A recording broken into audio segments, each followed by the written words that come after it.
Olá, olá pessoal, boa noite, tudo bem com vocês? Bom, mais uma aula, né, de microbiologia para conta, né? E como estamos falando aí das micoses oportunistas, né? Hoje a gente vai tratar um pouquinho sobre uma outra micose oportunista chamada de criptococose, tá? Nome engraçadinho, né? E que é uma micose muito comum no paciente soropositivo, tá? O Cryptococcus neoformans, que é esse que vocês estão vendo aqui na imagem, né?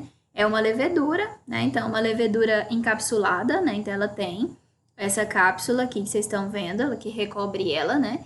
E essa levedura aqui, ela, né? Vocês estão vendo a preparação dela é como numa tinta, né? Num corante, melhor dizendo, chamado de tinta da Índia, né? Ou tinta nanquim, tá?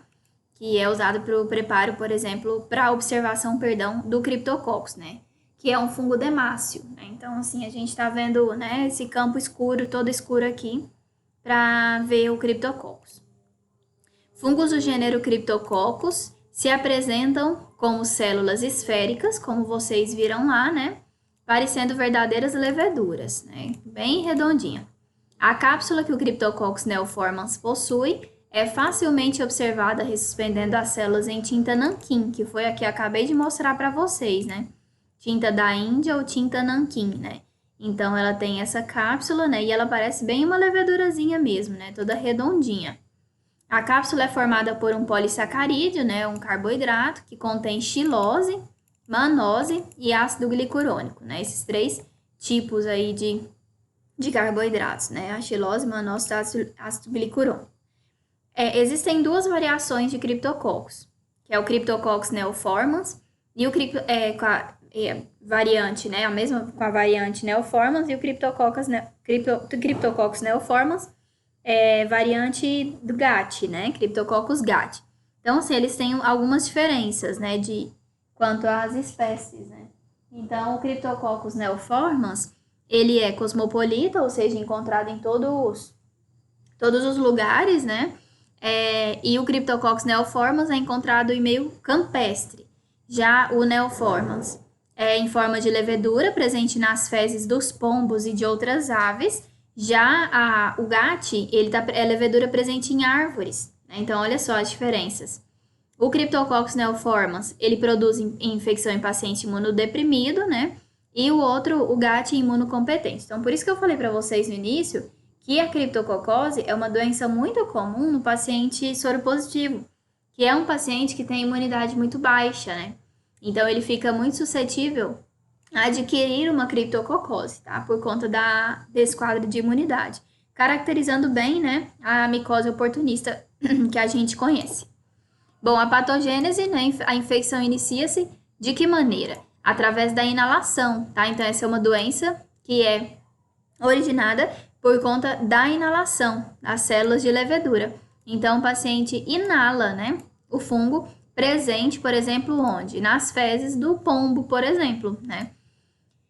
Isso vai causar uma infecção pulmonar, né? O paciente já debilitado com uma infecção pulmonar, imagina, com subsequente disseminação para outras vísceras e até mesmo para o sistema nervoso central. Então, é o paciente que vai ter diversas complicações, né? Diversas consequências em decorrência da doença, né? Da criptococose. Porque como a imunidade se encontra muito baixa, então ele adquire essa infecção pulmonar.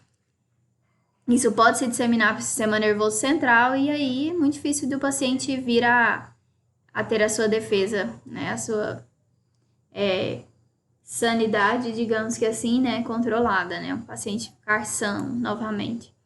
Aqui eu coloquei um gráfico para vocês que eu encontrei. Não é um gráfico assim tão recente, mas só para vocês verem os índices, tá? Daqui a gente tem de 2000 a 2007, comparando a criptococose em diversas regiões. Como a gente pode ver que a região que tem mais número de casos é a região sudeste, né? Engraçado que quando a gente fala na incidência das doenças, a gente lembra muito, né? Região norte e nordeste. No entanto, a criptococose existe em sua maior parte na região sudeste, né? Então, a gente pensar ali São Paulo, né? Rio, não se tem, assim, tanto, né, uma explicação para isso, porque a gente pensar pombos, né, tem em todo lugar, né? Mas, claro que se a gente pensar a região sudeste é uma das mais populosas, né? Então, pode ser também por isso, né? Isso explique. O Cryptococcus, pessoal, ele infecta principalmente indivíduos na defesa, com defeito na defesa mediada por célula T, que é, por exemplo, o paciente que é soropositivo, né? Então, ele tem uma defesa muito mais reduzida, né? Uma defesa muito mais, assim, menos competente, né? E por conta disso, esse paciente ele é mais infectado, ele é mais susceptível, né? Melhor dizendo. O Cryptococcus neoformans é bem importante, sobrevive e se multiplica em cultura de macrófagos, né? Tanto que ele é esperto, né, pessoal? Ele infecta principalmente o macrófago, que é, né, uma defesa, que é uma célula fagostária, né? Então, ele vai lá, infecta esse macrófago. A partir do momento que o macrófago está infectado, ele não consegue cumprir a defesa, né, da maneira que deveria. Então, olha só, o tanto que ele é inteligente, né? E ali dentro dos macrófagos, eles sobrevivem por longos períodos, ou seja, a imunidade daquele paciente que já se encontra debilitada, debilita ainda mais, né? Então, cai ainda mais, tá? Essa é a patogenia da criptococose. Bom, qual que é a forma de transmissão? Então, como eu disse a vocês, né? Existem as duas variações, neoformans, Cryptococcus neoformans e Cryptococcus gattii. O Cryptococcus neoformans, né, está presente nas excretas dos pombos, então nas fezes, por exemplo, que os pombos liberam, né? E o Cryptococcus variação gattii, né, está presente nas árvores, como falamos. Então, por exemplo, no eucalipto, que tem aquele cheiro, né, tão bom, né, quando passa e sente o cheiro do eucalipto. Então, a gente tem que saber que existe, né, naquele belo cheiro que o eucalipto, a árvore do eucalipto traz, existe também a presença do fungo, tá? Então, que a gente vai inalar, né, às vezes, né, a gente até dá aquele suspiro, né, aquela inspirada, assim, bela inspirada, né, para sentir o cheiro do eucalipto e acaba inalando também o fungo, tá? Então, seja pelas excretas dos pombos, seja pela árvore, né, o eucalipto, tudo isso pode liberar os esporos, né? Então, seja esporos ou leveduras, o homem inala isso. Se ele inalou, obviamente, o primeiro local que isso vai cair, vai chegar, é o sistema pulmonar, né? São os pulmões, né? Os alvéolos. E logo vai se disseminar para toda a região do corpo, como a gente falou, principalmente a nível de sistema nervoso central.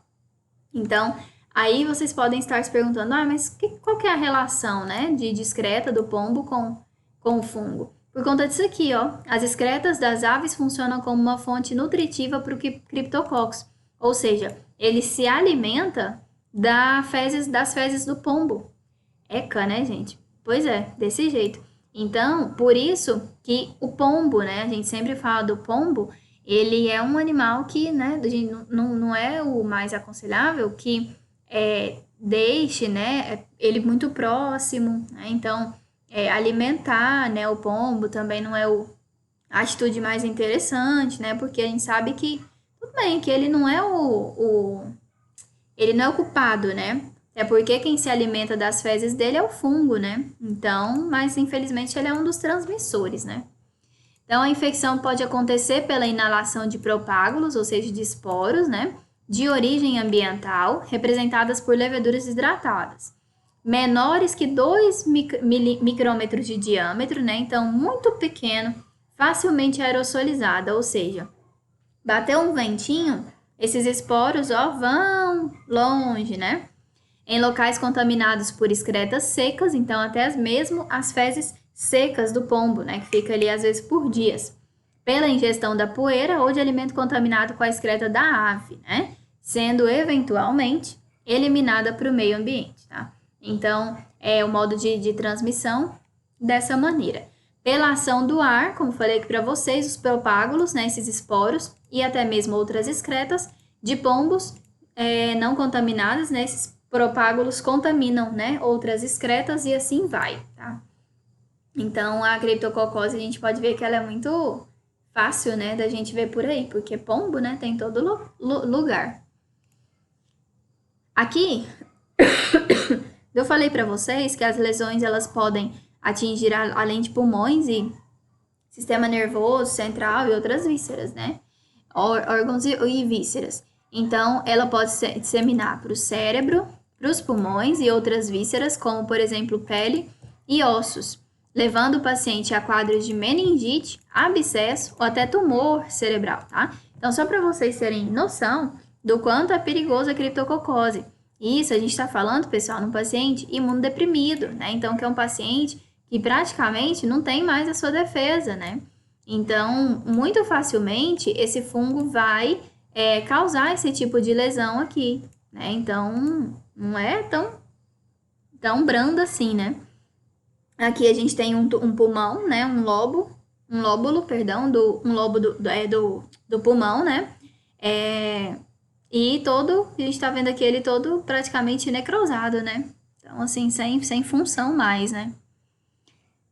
Aqui, para vocês verem quando atinge a pele, né? Formando essas crostinhas aqui, né? Nas mãos, né? E olha só, no rosto todo, né? Que a gente tá vendo só uma parte, mas no rosto todo. Mais aqui, tá? Então, na pele, né? Então, olha só a que ponto pode chegar nesse paciente, porque é como se ele fosse mesmo corroendo ali, né? Todo o tecido, né, epitelial, tá? Então, passa a formar essas úlceras e essas crostas aí, né? E como forma de diagnóstico, né, para ser feito, diagnosticar a criptococose, né? Pode ser pelas lesões, né? Que se um paciente for imunodeprimido, né, e o médico observar, avaliar o paciente com aquela lesão, né, muito provável que ele possa já identificar, né, que seja um quadro de criptococose. E o fungo ele pode ser observado desses dois meios, né, conforme o meio mesmo utilizado, né, o meio de cultura. Essas colônias esbranquiçadas aqui que vocês estão vendo, né, quando feito no agar saburô, que é esse aqui, clarinho, esse meio amarelo pálido que vocês estão vendo, né, e, por exemplo, quando ele é feito no agar cafeico, né, agar ácido cafeico, café, ele fica com essas colônias mais aqui acastanhadas, né? Então, ele vai mudar, né, a sua coloração ali conforme o agar, ou seja, conforme o meio de cultura utilizado. Então, agar semente de níger, agar ácido cafeico, dopamina, L-dopa e o saburô, que é o mais comum, tá? O saburô é o mais comum de ser utilizado, né? Porque a maioria, se não quase, né, todos os fungos crescem aqui em agar saburô, certo? Bom, pessoal, isso então é a criptococose, né? Espero que vocês tenham entendido um pouquinho sobre ela e a importância, né, de não alimentar os pombos, né, não deixar os pombos procriarem ali próximo, né, da gente, né, do homem, porque a gente pode ver que conforme esteja a imunidade do paciente, a criptococose pode ser bem grave, né, bem séria, tá? Então, espero que vocês tenham entendido sobre a importância, sobre a patogenia dela, né, e é isso. Qualquer dúvida, estaremos juntos e vocês podem retirá-las, tá? E muito obrigada desde já e até a próxima.